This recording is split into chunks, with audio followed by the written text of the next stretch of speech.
Hey, World History. Welcome to World History. My name is Miss Corey. I am your teacher for World History. All right. So I am teaching 3 sections of World History this year. Your Schoology icon will be one of these 3 beautiful horse pictures. Aren't they just nice? So like I said, my name is Corey Stodic. You can call me Miss Corey. I teach sections 1, 2, and 3 this fall of World History. I also teach other courses such as online advisory for 12th graders, history through film, which is also online training topics, and online government. Now, just to note, next semester there is going to be another teacher joining us with World History. She's fabulous. Her name is Rebecca Hinkle. I call her Mrs. Hinkle.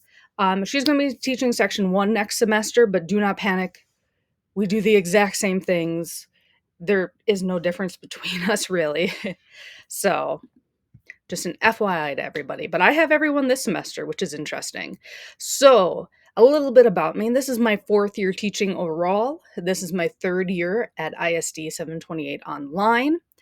I have a Bachelor of Arts in History with Ancient History, specifically Egypt. That's my jam. I have a Master's of Education in Secondary Social Studies. I have a minor in Spanish Studies. I have hobbies, as probably all you guys do as well, such as fishing, gardening, canning, kayaking, snow skiing, admiring pets. And this summer I took up golfing, but I'm terrible at it, I'm not gonna lie. My favorite subject in history is definitely ancient Egypt, and probably my least favorite is like European Middle Ages, but we'll get there. It'll be interesting. Trust me, I try to make it interesting. So, yes, some of you might have had me before if you've taken like online history through film before.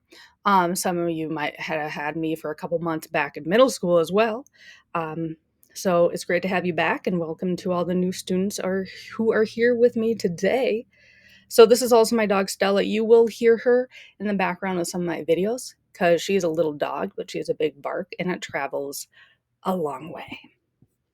So let's talk about units for this course. Unit 1 is going to be early history in Mesopotamia. Unit 2 is going to be ancient Egypt and the start of Judaism.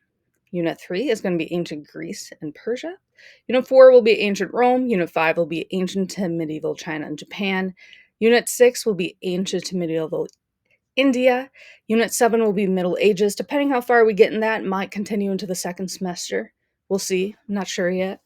We'll see how everything rolls. So the first thing you need to learn about me is how I structure the course. So you're going to see a lot of assignments with these weird U's and L's. So you will see assignments structured like U and then a number, dash L, and then a number. And you're like, what the heck does that mean? I'll break it down for you. So a U stands for unit, L stands for lesson. So for example, U0-L1 would mean unit 3, lesson 2. So that's just kind of my lingo a little bit. Or you can see on like this assignment here, unit 1, lesson 8, that would transfer into U1L8. So grading, 70% of your grade is summative. So this includes things like test projects, essays. There are always summatives at the end of every unit. The one unit exception would be unit 11, but we'll worry about that in spring semester. 30% of your grade is formative. So that's like daily work, ed puzzles. I use ed puzzles a lot, and study guides.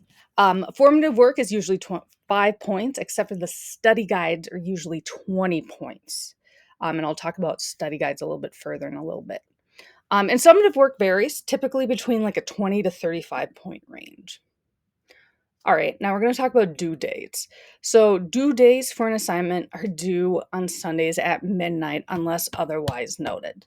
So for example, for this week, you will see on all your assignments, it is due Sunday, September 8th, Sunday, September 8th, Sunday, September 8th.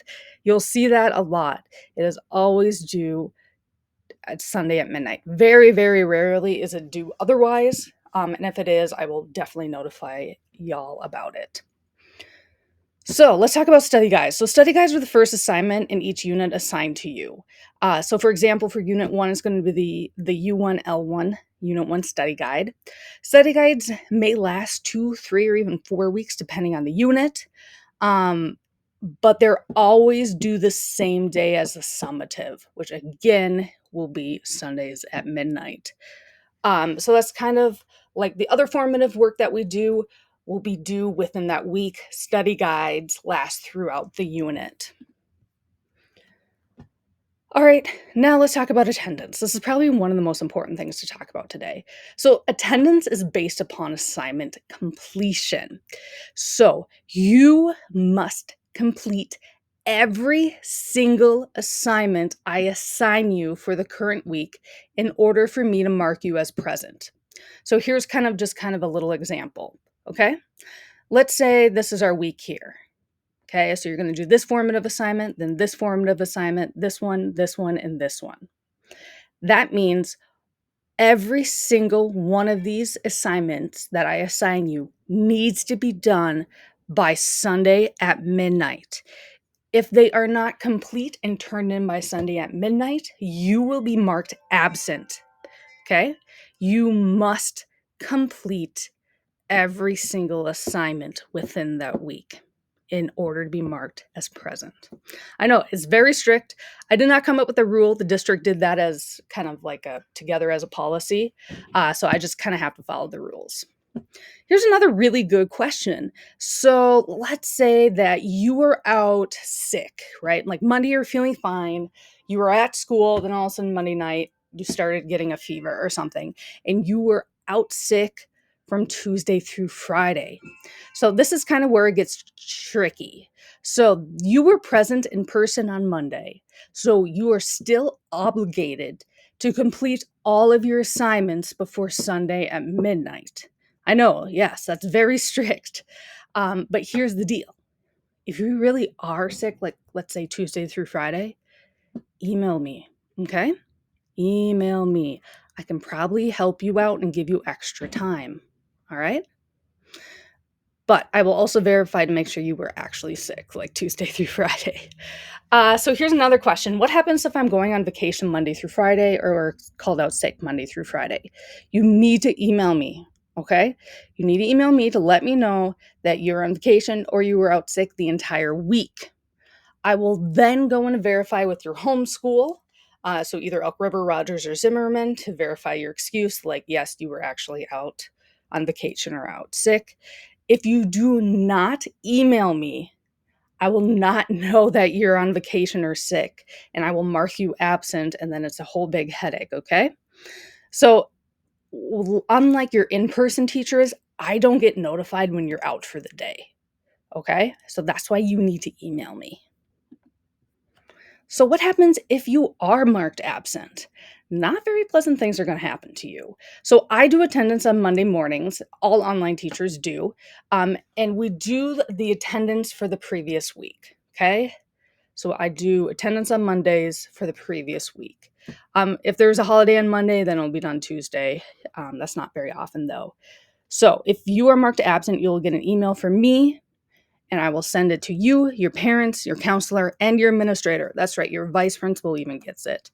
You will also be getting a call home, and 3 absences may result in truancy, which means getting kicked out of the online class.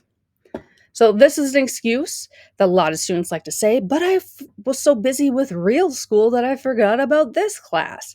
Well, newsflash, this is real school. This class is just as important as your in-person classes because you need this to graduate.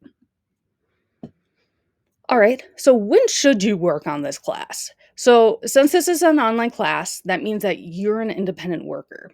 So, there is no teacher there to physically bug you to do your work. I can't, tap you on the shoulder and be like, hey, get back on track. I can't do that. You have to be an independent worker. All of you have one period blocked out for this class. So, you can work on this class during that period, or you can find your own time. But my suggestion to you is to be consistent. Set aside daily time to do classwork. Put away your phone. So many students are off track because they're sitting there on TikTok instead of doing your work. And then they get failing kids, and then parents and guardians are angry, and it's just not a good time. Also, time management. Rarely do assignments take 15 minutes.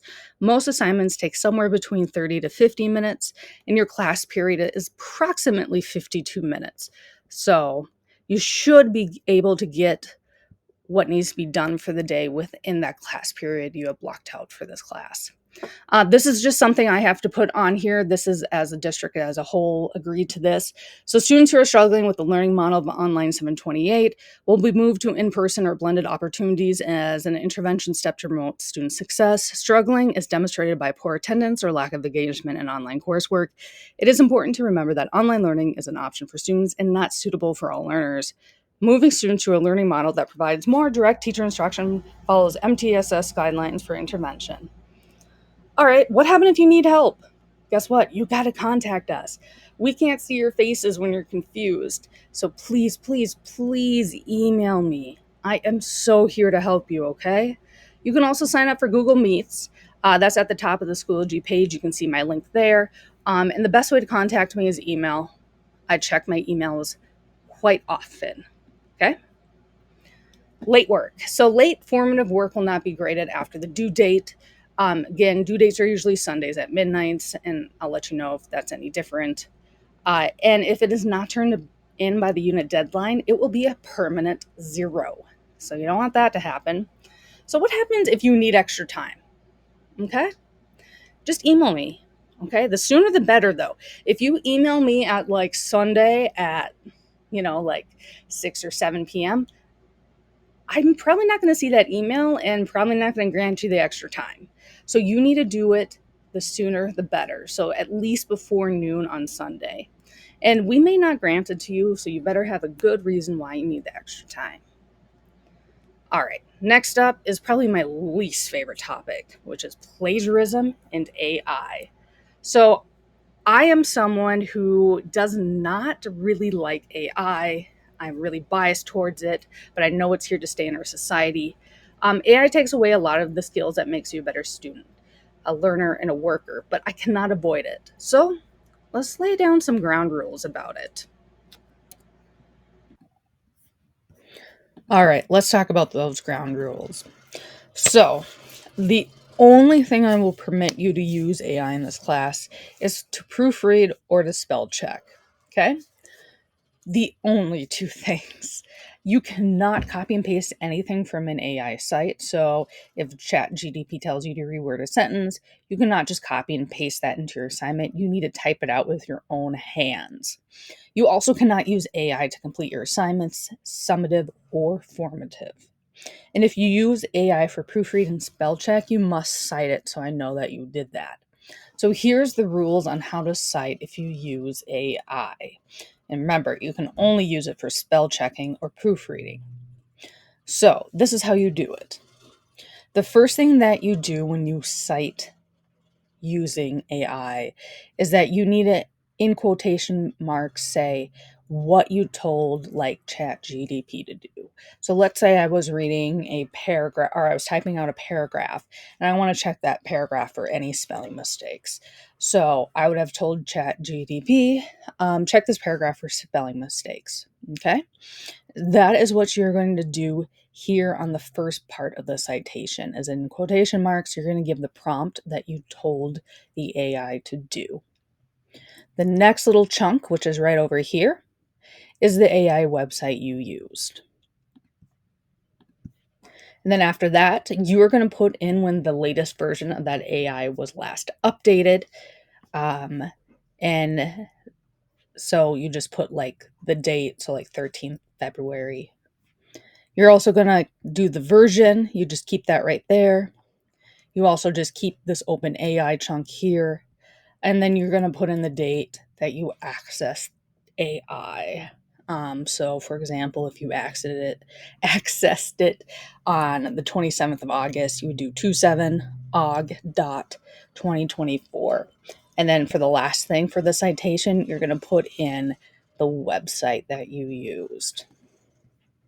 So, for example, let's say this was my assignment, and I asked AI to check this paragraph right here for any spelling mistakes. So, I'm going to put in what I asked it to do, which would be check this paragraph for spelling mistakes, the website that you used, the date that the version was like most updated.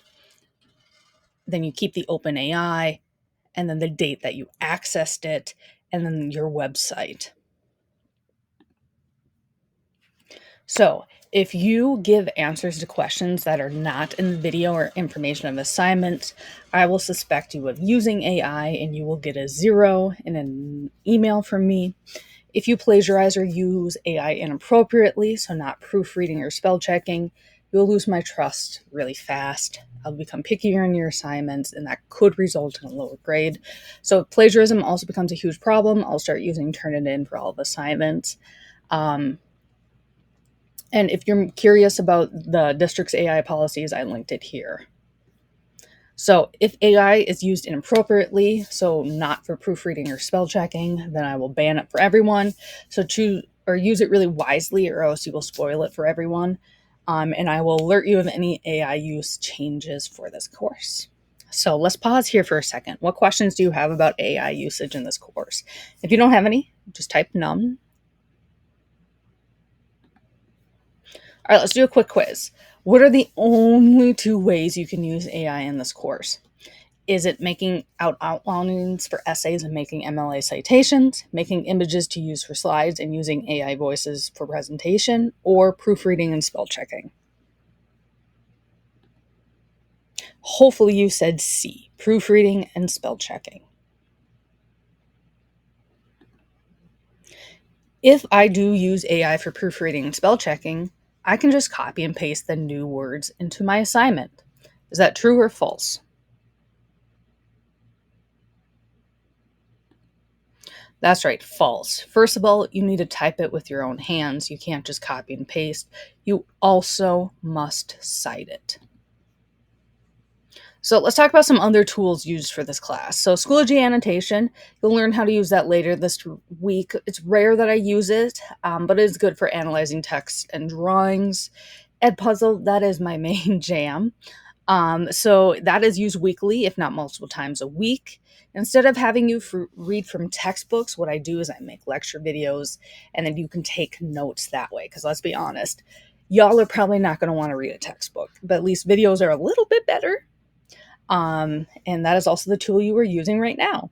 And then also Turnitin for written summatives and also to check plagiarism. Google Slides. There might be some research assignments that you'll use Google Slides. And then, of course, Schoology, which is the home base for all assignments and announcements. Edpuzzle tips. When watching Edpuzzles, make sure that you're signed in with your ISD 728 account. Make sure that your ad blocker is turned off. Seriously, make sure it's turned off, or else Edpuzzle will not work for you. Because questions will pop up on the side of the Edpuzzle video and pause the video for you to answer. If you don't have your ad blocker paused, those questions won't pop up for you. And for you to get any points, you must watch the Edpuzzle to the very, very, very, very end of the video. Okay? Like to the last second. That's when you're going to get like something that says like, you're done or something like that. Kind of changes a lot with Edpuzzle. And let me know if you have any questions about Edpuzzle.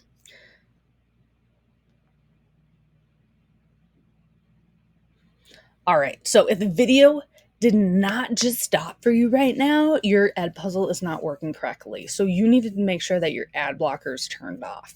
If the video just stopped for you a few seconds ago and you had to answer the question, what is your favorite snack while watching a movie? Then Edpuzzle is working for you. And when watching an Edpuzzle video, make sure you watch it until the very, very end. Because if you do not, you aren't going to get any points of the video, and no score means that you did not complete an assignment for the week, and then you get an absence. So it's like this whole snowball effect. So just make sure that your Edpuzzles are watched to the very end. So you might see this in your grade book, okay? So you did the Edpuzzle, but all of a sudden a 0 appears in the Schoology grade book, and you're like, oh my gosh, what happened? Do not panic. A 0 means you completed the Edpuzzle, and now I just need to go in and grade it. So something that I do is I individually grade all Edpuzzles that you answer. I look at every single answer you give me. You got to give me at least 48 hours to give you a grade. And after that 48 hours, if it's still a 0, email me and just be like, hey, you didn't grade my Edpuzzle yet. And I will go grade it. Okay? So, other expectations. So, every week I will try to post the weekly check in. It's optional to do, but it's just a fun way to let me know how you are doing in school and personally. And I do respond to everyone who fills it out. So, let's do a quick check. Answering the ed puzzle. What is the best way to contact your teacher? Hopefully, you said email. Here's another one. Answering the ed puzzle. What percentage of assignments do you need to do in order to be marked as present for attendance? Is it 75%, 25%, 100%, or 50%?